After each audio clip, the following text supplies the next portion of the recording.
భద్రాద్రి కొత్తగూడెం జిల్లా బుర్గంపాడు మండలం సారపాకలో ఐటీసీ కర్మాగారంలో జరుగుతున్న ఎన్నికల నేపథ్యంలో BRTU, CITU, IEU, SC, ST, BC, minority మిత్రపక్షాల ప్రచార రథాలను మాజీ ఎమ్మెల్యే రేగా కాంతారావు ప్రారంభం చేశారు. తొలుత ముత్యాలమ్మ ఆలయంలో పూజలు చేసి అనంతరం ప్రెస్ మీట్లో మాజీ ఎమ్మెల్యే రేగా కాంతారావు మాట్లాడుతూ గతంలో జరిగినటువంటి 13 వేతన ఒప్పందాలు కార్మికులు చూశారని, రాబోయే రోజుల్లో వీరిద్దరికే కార్మికులు ఎన్నికల్లో బుద్ధి చెప్పే అవకాశాలు ఉన్నాయని, ఒక దెబ్బకు 2 పిట్టలు అన్న చందంగా బీఆర్టీయూ మిత్రపక్షులు గెలుపు ఉంటుందని మాజీ ఎమ్మెల్యే రేగా కాంతారావు అన్నారు. మోసం చేసి మాయమాటలు చెప్పే యూనియన్ బీఆర్టీయూ కాదని, కార్మికులకు చిత్తశుద్ధితో పనిచేసే కార్మిక సంఘం కాబట్టి రాబోయే రోజుల్లో గెలుపు బావుట ఎగరవేయటం ఖాయమని ఆశాభావం వ్యక్తం చేశారు. ఈ సందర్భంగా నేను తెలియజేస్తా ఉన్నాను. ఏది ఏమైనా రేపు ఎన్నికల్లో 100% ఇప్పటికే ఒక్క దెబ్బ కాట 2 పిట్టలట. అందుకనే మా వాళ్ళ దెబ్బకి గిలగిల కొట్టుకుంటా ఉన్నాయి 2 యూనియన్స్ కూడా, ఒక పక్క ఐఎన్టీయూసీ కానీ టీఎన్టీయూసీ కానీ. ఎందుకంటే పొద్దుపోయేసరికి వీళ్ళందరినీ చూసిరు. ఏదో సామెత ఉన్నది వెనకట, పండగ పూటనట ఏదో అన్నట్టుగా ఆ సామెతను చూసిరు. ఎందుకంటే ఇప్పటికే అనేక సందర్భాలల్లో వీళ్ళ మీద కోపపోతే వాళ్ళకి, వాళ్ళ మీద కోపపోతే వీళ్ళకి, వాళ్ళకి ఆ ధీమా కూడా ఉండేది. ఎందుకంటే వాళ్ళ మీద కోపం వచ్చేటప్పుడు తిరిగి మళ్ళీ మమ్మీనే గెలిపిస్తారని చెప్పేసి ధీమా ఉండేది. కానీ ఈరోజు ఏమైందంటే అంతా కూడా యువరక్తం వచ్చింది, ఎడ్యుకేటెడ్స్ వచ్చారు, సర్వీస్ మోటోతో వచ్చినటువంటి నాయకత్వం ఇక్కడ ఉన్నటువంటి యూనియన్స్ ఉన్నది. కాబట్టి అక్కడ బదిలీలు అయితేంది, కొత్తగా రిక్రూట్ అయినటువంటి కార్మిక సోదరులు అయితేంది, అదేవిధంగా కార్మిక కుటుంబాలు కూడా వారికి సంబంధించినటువంటి హెల్త్ సంబంధించినటువంటి ఇష్యూస్ అయితేంది, ఏదున్నా కానీ పట్టించుకునేటువంటి పరిస్థితి లేదు. గతంలో గెలిచినటువంటి యూనియన్స్ ఏది కూడా తప్పని పరిస్థితుల్లో వారికి ఓట్లు వేసినా తప్ప, లేకపోతే సెకండ్ అవకాశం ఇంకొకటి లేదు అనే పరిస్థితిలో కార్మికులు ఆలోచిస్తూ ఉంటాయి. ఆ కోటర్స్కి సంబంధించినటువంటిది అయితేంది, సీనియారిటీ ప్రకారం ప్రమోషన్స్ అయితేంది, ఇవన్నీ కూడా అనేక అవకతవకలు ఉన్నాయి. ఇవన్నీ కూడా మా వాళ్ళంతా కూడా ఎత్తి చూపేసరికి కార్మికులంతా కూడా ఈరోజు ఏదైతే ఈ బీఆర్టీయూ కానీ, సిఐటియు కానీ, ఎస్సీ, ఎస్టీ, మైనార్టీ యూనియన్స్ కానీ, ఐఈయు యూనియన్స్ ఏదైతే ఉన్నాయో అన్నీ కూడా కలిసి ఐక్యతతో ముందుకు సాగేటువంటి క్రమంలో ఇద్దరు కూడా గల్లంతయ్యే పరిస్థితి ఉంది.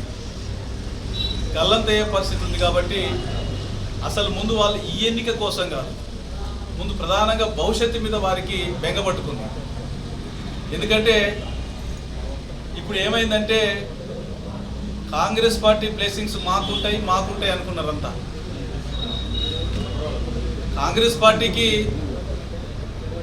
అబద్ధాలు ఆడటానికి, మోసం చేయడానికి ఇప్పటికే కాంగ్రెస్ పార్టీ ప్రజలకు ఇచ్చినటువంటి హామీలు వారి మోసాలకి 12 మాసాలు దాటిపోతూ ఉంది. వాళ్ళు అమలు చేసే పరిస్థితి లేదు.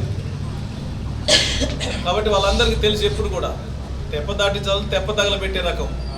కాబట్టి అప్పుడు అవసరం కోసం వాళ్ళు ఒడ్డెక్కడం కోసం ఆ రోజు వీరికి మాటించి ఉండొచ్చు, మీకే చేస్తాం ఈసారి అని చెప్పేసి. కానీ ఇవాళ వాళ్ళు ఏం చేయాలో అర్థం కానటువంటి పరిస్థితిలో వాళ్ళు డైలమాలో పడిపోయి వాళ్ళు వచ్చే పరిస్థితి లేదు. దాంతో ఇక్కడ ఉన్నటువంటి వాళ్ళకి ఏమైందంటే రేపు బీఆర్టీయూ యూనియన్ కనుక రేపు గెలిచి రికగ్నైజేషన్ వచ్చిన తర్వాత అసలు ఐఎన్టీయూసీ అసలు కనుమరుగైపోయే పరిస్థితి ఉంది. అసలు అక్కడ ఎవడు ఉండడు, దుకాణం బంద్ చేసుకొని సాపు పెట్టుకోవడమే, సంకల సాపు పెట్టుకొని పోవటమే. దాంతో రేపు భవిష్యత్తులో కూడా ఇక్కడ కాంగ్రెస్ పార్టీ అట్టర్ ఫ్లాప్ అయిపోయింది. కాబట్టి రేపు ఇక్కడ ఏదైతే కేసీఆర్ గారి నాయకత్వంలో మళ్ళీ బీఆర్ఎస్ పార్టీ మళ్ళీ అధికారంలోకి రాబోతూ ఉంది. ఇవన్నీ చూసిన తర్వాత వాళ్ళకి భవిష్యత్తు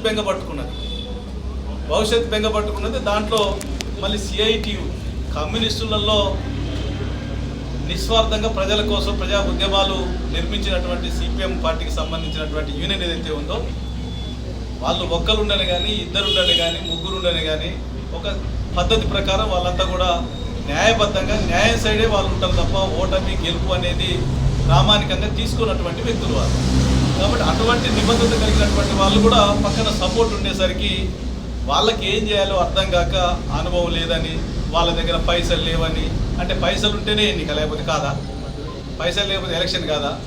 అరే నేను 2009లో నేను ఎన్నికలకు వచ్చే నాటికి నేను ఎవరినండి, నా మీద 100 రూపాయలు పెట్టి ఎవరు కొనరు అంటే డబ్బులతోనే గెలిచినామా? ఆ రోజు డబ్బులు ఉంటేనే గెలిచినామా?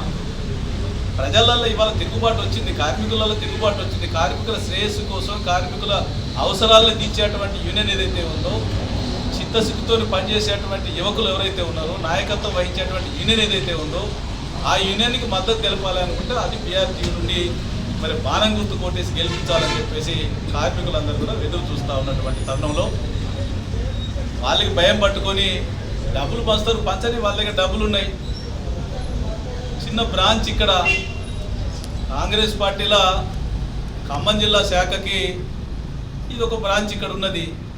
ఏముంది, దాంతో వచ్చేది లేదు, పోయేది లేదు. ఇక్కడ ఉన్నటువంటి వాళ్ళకి ఇంతకుముందు